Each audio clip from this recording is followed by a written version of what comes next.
Sean, it's hard to believe that this could happen in New York City, which is home to the largest police force in America, but it did. A horrific daytime mob attack right in downtown Manhattan. The NYPD releasing this footage of a group of suspects beating, kicking, and robbing a lone victim who'd just gotten off a bus from Atlanta on his way home to Brooklyn.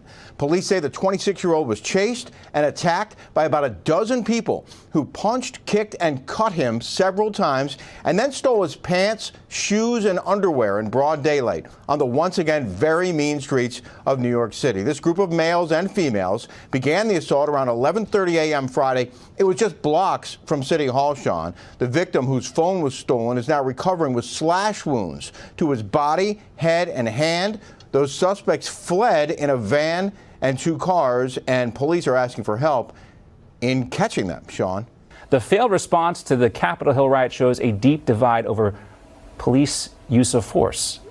Is this racism thing being used, I think, to maybe obscure the real aspect of this here?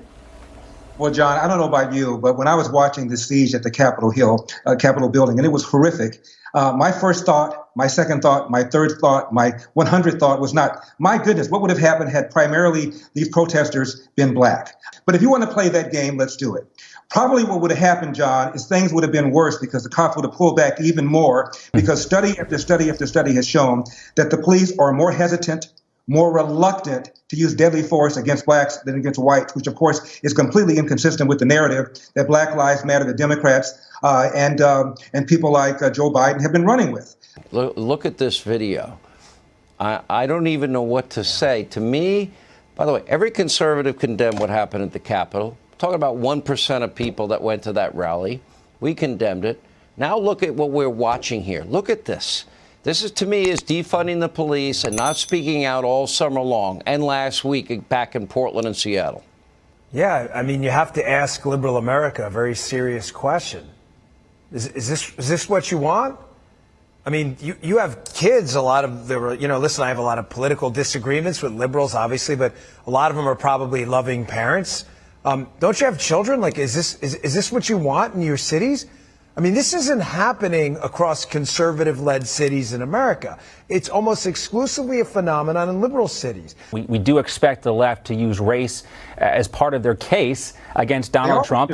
That's why we're not going to be surprised when they do here. But I think the danger here is that, so much of this is symbolic and it, obscures the real conversation we need to have, the conversation you talk about in your documentary.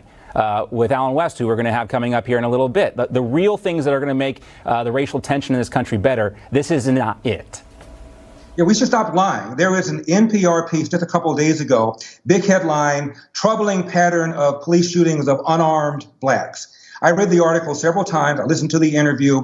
Not one word about the fact, F-A-C-T, that more unarmed whites are killed by the police than unarmed blacks are. A staggering 2,000 more innocent Americans died this year due to homicides than in 2019. And this is happening in liberal cities. Think about that. 2,000 people, and most of those people happen to be minorities, are dead because liberals voted in people who are incompetent forest fires, jokes of humankind, who are burning these cities to the ground. It's a